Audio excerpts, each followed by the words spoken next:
کسی گاؤں میں ایک لکڑہارا رہتا تھا جو اپنی گزر بسر کے لیے روزانہ جنگل سے لکڑیاں کاٹتا اور بازار میں آ کر بیچتا تھا۔ اس کے ساتھ اس کا ایک شاگرد بھی تھا جس کا نام علی تھا۔ علی سارا دن اس کے ساتھ رہتا اور کام میں اس کا ہاتھ بتاتا تھا۔ ہر روز کی طرح جب ایک دن وہ جنگل میں لکڑیاں کاٹ رہے تھے تو اچانک ان کو ایک شیر کی آواز سنائی دی۔ جیسے انہوں نے چنگھاڑ سنی وہ دونوں گھبرا کر جلدی سے قریب کے ایک درخت پر چڑھ گئے۔ اچانک وہ کیا دیکھتے ہیں، ایک بہت بڑا شیر جو اپنے منہ میں ایک ہرن کو اٹھائے ہوئے تھا۔ قریب میں ایک درخت کے نیچے بیٹھ کر وہ اپنے شکار کیے ہوئے ہرن کو کھانے لگا۔ لکڑہارا اور اس کا شاگرد دم سادے درخت سے چمٹے رہے اور اس کو دیکھتے رہے۔ کافی دیر بعد جب شیر کا پیٹ بھر گیا تو بچے ہوئے ہرن کو وہاں چھوڑ کر چل دیا۔ شیر کے جانے کے بعد جیسے ہی لکڑہارا اور علی وہاں سے نیچے اترنے لگے تو یہ دیکھ کر وہ پھر سے اپنی جگہ پر دبک گئے۔ انہوں نے دیکھا کہ ایک زخمی لومڑی جو چل نہیں سکتی تھی گھسٹ گھسٹ کر اس بچے ہوئے ہرن کی طرف بڑھنے لگی۔ قریب پہنچ کر وہ ہرن سے اپنا پیٹ بھرنے لگی۔ ابھی لومڑی وہاں سے جانے ہی والی تھی تو کچھ اور چھوٹے جانور اس ہرن کو کھانے کے لیے پہنچ گئے۔ پھر پرندے اس سے لطف اندوز ہوئے اور آخر میں چھوٹے چھوٹے کیڑے مکوڑوں نے اسی ایک ہرن سے اپنا پیٹ بھرنا شروع کر دیا۔ اس تمام نظارے کو دیکھ کر لکڑہارے پر ایک عجیب سی کیفیت طاری ہو گئی۔ واہ میرے رب، تو اپنی مخلوق کو کبھی بھی بھوکا نہیں رکھتا اور ان کا رزق ان کے دروازے تک پہنچاتا ہے، ان کو بھی جو کچھ محنت کر کے کھانے کے قابل نہ ہو۔ واہ میرے رب۔ اس واقعے کا اس پر اتنا اثر ہوا کہ اس نے اپنی کلہاڑی اپنے شاگرد علی کے حوالے کی اور بولا، جب مخلوق کو اس کا رب کسی حال میں بھوکا نہیں رکھتا تو پھر ہمیں اتنی محنت کرنے کی کیا ضرورت ہے؟ کیوں نہ ہم بھی آرام سے بیٹھ جائیں، اللہ ہمارا مقرر کیا ہوا رزق ہم تک پہنچاتا رہے گا اور ہم اپنی کٹیا میں بیٹھ کر اس کی عبادت کریں گے۔ دیکھو نا، جب وہ اس زخمی لومڑی کو اس کے گھر رزق پہنچاتا ہے تو مجھے یقین ہے اللہ ہمیں بھی بھوکا نہیں رکھے گا۔ اس کے بعد لکڑہارا اپنی کٹیا میں اللہ سے لو لگانے میں مصروف ہو گیا اور دنیا سے لا تعلقی اختیار کر لی، لیکن اس کے شاگرد نے محنت کی راہ اپنا لی اور استاد کی جگہ اب وہ لکڑیاں کاٹ کاٹ کر بازار میں بیچنے کے لیے لاتا۔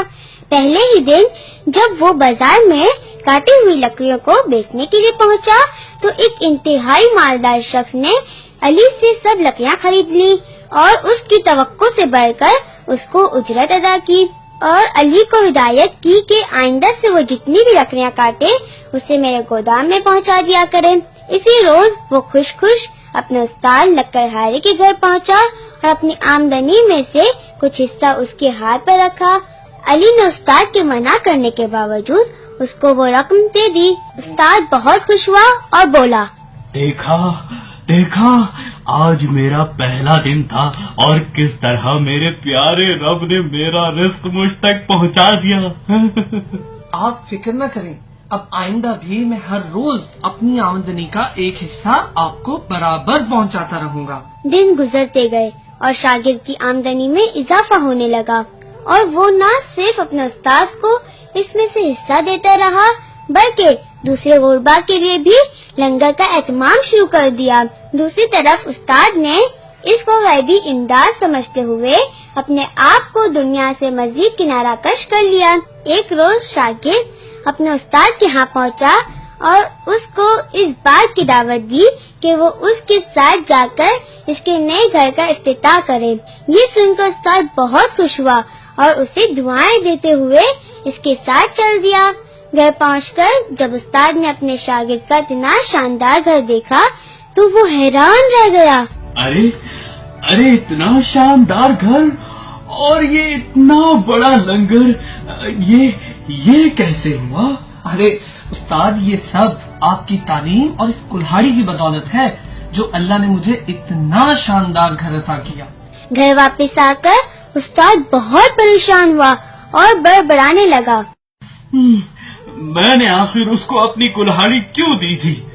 آج اگر وہ کلہاڑی میرے پاس ہوتی تو یقیناً میں بھی ایسا ہی شاندار گھر بنا لیتا۔